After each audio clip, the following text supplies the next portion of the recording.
ناظرین، پاکستان کی جو جغرافیائی حیثیت ہے ایک وہ مسلمہ ہے اور ساری دنیا جانتی ہے، ہم بھی جانتے ہیں، خطے کے تمام ممالک جانتے ہیں پاکستان کی کیا اہمیت ہے۔ جب بھی دنیا میں کوئی تبدیلیاں آتی ہیں، عالمی طاقتیں یا جو ہمارے پڑوسی ممالک ہیں ان کا نزلہ پاکستان پر گرنے کی طرف آتا ہے۔ اگر آپ 9/11 کے واقعات دیکھیں یا 1993 میں بمبئی کے واقعات دیکھیں اور 2008 کے دیکھیں تو پاکستان پر کس قسم کے دباؤ آئے ہم سب جانتے ہیں۔ ابھی جو حالیہ چند ماہ کے دوران امریکہ اور چین کے درمیان جو کشیدگی بڑھی ہے اسے بعض لوگ دوسری سرد جنگ کے آغاز کا بھی اس کو کہہ رہے ہیں کہ شاید یہ دوسری سرد جنگ کا آغاز ہے۔ اس میں بھی پاکستان کی جو حیثیت ہے وہ بھی سب کو نظر آ رہی ہے اور پاکستان کی خارجہ پالیسی پر اس کے کیا اثرات آئیں گے وہ بھی نظر آنا شروع ہو گئے ہیں۔ آج بھی یا جس طرح 9 دسمبر سے ایک جو امریکی صدر نے ایک سمٹ بلایا تھا ڈیموکریسی پر، اس پر پاکستان نے جانے سے انکار کیا ہے اور اس کی وجوہات بھی ابھی تک سامنے نہیں آئی ہیں، لیکن واضح طور پر جو نظر آ رہا ہے اس میں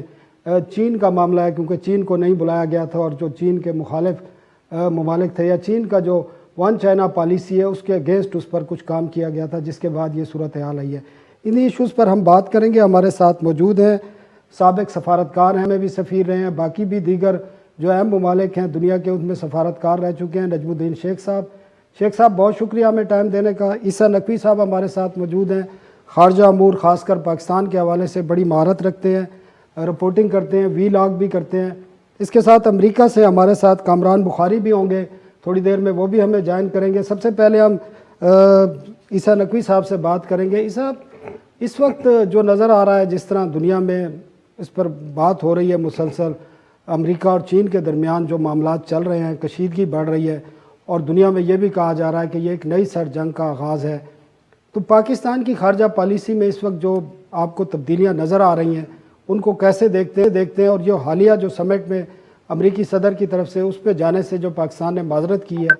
اس کی وجوہات کیا ہیں اور اس کے پیچھے کیا عوامل ہیں؟ اچھا دیکھیں، بہت سارے لوگ نا پاکستان کی عدم شرکت کو بہت زیادہ لنک کر رہے ہیں چین کے ساتھ۔ میرا خیال ہے کہ چین کا فیکٹر ضرور شامل ہے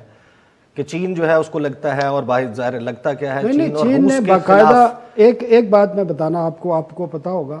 ہمارے ناظرین کے لیے کہ چین کے جو فارن آفس نے اس فیصلے کو ویلکم کیا اور آئرن برادر کا یہاں پر اسلام آباد میں سرو بھی کر چکے ہیں، آپ کی بھی ملاقاتیں رہی ہیں ان کے ساتھ۔ انہوں نے باقاعدہ، تو اب آپ اپنی بات۔ ہاں بالکل، ان کے ساتھ ملاقاتیں نہیں ہیں، لیکن اچھا اس میں ایک جو فیکٹر ہے جس کو بہت سارے لوگ اتنا ڈسکس نہیں کر رہے، میرا خیال ہے کہ اوور آل جو اسٹیٹ آف بائیلیٹرل ریلیشن شپ ہے پاکستان اور امریکہ کا، وہ بھی ایک بہت بڑا فیکٹر ہے۔ اور یہاں پر بہت سارے لوگوں کو لگتا ہے کہ جیسے یہ حکومت ہے جس نے ڈٹرمن کرنا ہے کہ پاکستان اور امریکہ کے فیصلے یا پاکستان اور امریکہ کے تعلقات کیسے ہوں گے، جبکہ میں سمجھتا ہوں کہ اس وقت جو ڈرائیونگ فیکٹر ہے امریکہ کے دنیا بھر کے ممالک کے ساتھ تعلقات کا،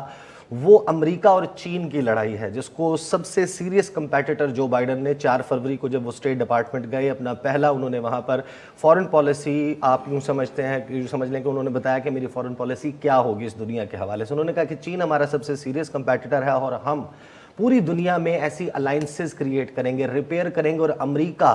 گلوبل سٹیج کے اوپر واپس آئے گا جو ٹرمپ کے دور میں نہیں ہوا تھا۔ ہم الائنسز بنائیں گے، اتحاد، اور کاؤنٹر کریں گے، کمپیٹ کریں گے چین کے ساتھ۔ تو وہ سب کچھ ہوتا ہوا نظر آ رہا ہے، اور ظاہر ہے کہ جو بھی ملک اسٹریٹجیکلی یا ادروائز چین کے ساتھ الائنڈ نظر آتے ہیں، جن کی سوچ چین کی سوچ کے ساتھ مطابقت رکھتی ہے، امریکہ ان کو پنش بھی کر رہا ہے، امریکہ ان کو ایلینیٹ کرنے کی کوشش بھی کر رہا ہے۔ اور بہت ساری چیزیں جو اس سال جو ڈیولپمنٹس ہوتی ہوئی ہمیں ورلڈ سٹیج کے اوپر نظر آئی ہیں پاکستان کے حوالے سے، چاہے وہ FATF کا معاملہ ہو، چاہے وہ IMF والا، چاہے پاکستان کو کنٹریز آف پرٹیکولر کنسرن، سب کے پیچھے آپ کہہ رہے ہیں امریکہ ہے۔ دیکھیں امریکہ اوبویسلی، جو امریکہ کا انٹرنیشنل کلاؤٹ ہے، جو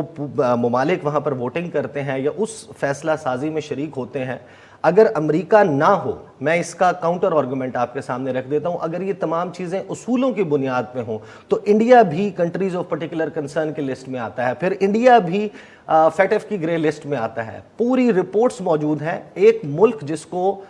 اس سارے پروسیس میں چھوٹ دی جاتی ہے وہ انڈیا، اس کی وجہ یہ ہے کہ وہ امریکہ کے ساتھ اسٹریٹجیکلی الائنڈ ہے، وہ امریکہ کے ساتھ بیکا، لیموا، کمکاسا کے معاہدے کرتا ہے، وہ امریکہ کے ساتھ انڈو پیسیفک اسٹریٹجی میں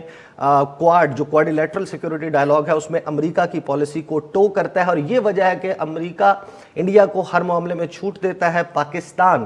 باوجود اس کے کہ FATF کے 27 میں سے 26 اور 27ویں نقطے پر بھی میجورٹی جو ہے اس کے اوپر عمل درآمد کرنے کے باوجود پاکستان گرے لسٹ میں ہے۔ زبردست۔ امریکہ میں جو پاکستان کے ساتھ تعلقات ہیں اس طرح اس کو اہمیت نہیں دی جاتی جس طرح پاکستان میں ہم سمجھتے ہیں، تو آپ کیا اور وہ ان کا یہ بھی کہنا ہے کہ افغانستان بیسیکلی فوکس ہے، افغانستان میں جو امریکہ کے انٹرسٹ ہیں وہ یقیناً ہے، لیکن چین کے حوالے سے وہ کہہ رہے ہیں کہ اس طرح کے وہ نہیں ہے، ٹھیک ہے ان کے درمیان ایک کنفرنٹریشن کی صورتحال ہے، وہ کشیدگی ہے اور اس کو کاؤنٹر بھی کیا جا رہا ہے، لیکن پاکستان کے حوالے سے جو ان کے کنسرن ہے امریکہ کے وہ ڈیفرنٹ قسم کے انتہا پسندی کے حوالے سے پاکستان میں اچھا دیکھیں، میں معاشی اس سارے آرگومنٹ میں ایک امریکن اینگل سے دیکھیں، ظاہر ہے کہ ان کو پاکستان کے حوالے سے جو کامران صاحب نے گفتگو کی وہ لارجلی بالکل ٹھیک ہے، but this is one thing which I don't agree with, کہ امریکہ دا گلوبل پولیس مین، اس کو مسئلہ یہ ہے کہ ساؤتھ ایشین سارک ریجن میں انسانی حقوق کی پاسداری ہو، یا اس کو یہ مسئلہ ہے کہ یہاں پر ڈیموکریسی پریویل کرے، اس کو یہ مسئلہ نہیں ہے۔ ورنہ سمٹ فار ڈیموکریسی میں نریندر مودی جس کو ان کے انٹلیکچوئلز بچر آف گجرات کہتے تھے، جس کے ویزے پہ پابندی لگا دی تھی 2002 کے بعد، اس کو ڈیموکریسی پہ لیکچر کے لیے کم از کم نہ بلایا جاتا۔ اور جو سوال انتہا پسندی کا ہے، کس کو نہیں پتا RSS اور BJP جو راشٹریہ سوائم سیوک سنگھ ہے، جو سنگھ پریوار ہے، وہ کیا کرتا ہے دلی میں؟ جو 2020 فروری کے مہینے میں جس وقت ڈونلڈ ٹرمپ نے دورہ کیا تو اس وقت دلی میں کیا قتل و غارت چل رہی تھی، کتنی مسجدوں کو آگ لگائی گئی، کتنے درباروں کے اوپر سیفرون کلر کا فلیگ لہرایا گیا، 700 کسان مار دیے، اور اس نریندر مودی کو یہ بلا کر democracy of summit for democracy میں لیکچر سن لیتے ہیں۔ تو امریکہ کا مسئلہ یہ نہیں ہے، امریکہ کے انٹرسٹ اس ریجن میں جو سرو کرے گا، یا جس ریجن میں جو امریکہ کے انٹرسٹ سرو کرے گا، اس کی ہر اٹراسٹی سے آنکھیں موند لے گا امریکہ، اور اس کو چھوٹ دے دے گا دوسرے ملک کو، جس طرح پاکستان ہے۔ Pakistan is not a perfect country, ہمارے ایک پاسٹ ہے، ایک اس ریجن میں ہم رہتے ہیں، یہاں کے لوگوں کے مسائل ہیں، اس کے ساتھ بیسیکلی امریکہ اپنے انٹرسٹ کے مطابق، اور ظاہر ہے کہ امریکہ کیوں نہ کرے۔ یہاں پر ہمارا کیا پوائنٹ ہے؟ دیکھیں، افغانستان وہ پوائنٹ ہے جو پاکستان کے لیے ایک بارگیننگ چپ بھی ہو سکتا ہے، آپ کہہ لیں، انٹرنیشنلی پاکستان کے لیے ایک لیوریج پوائنٹ بھی ہے۔ پوری دنیا اب امریکہ اور اس کے اتحادی افغانستان سے چلے گئے ہیں، انہوں نے افغانستان کی سچویشن کے ساتھ ڈیل کرنا ہے، قبول کریں طالبان کو نہ کریں، طالبان اس وقت وہاں پر موجود ہیں، وہ ایک نئی سیاسی حقیقت ہے افغانستان کی، ان کے ساتھ اگر ڈیل کرنا ہے تو پاکستان یا اسلام آباد اس کا راستہ ہے۔ اگر پاکستان اس اپنے لیوریج پوائنٹ کو، اس پوائنٹ کو ایک اچھے طریقے سے استعمال کر لیتا ہے تو I think that would be the smartest strategy.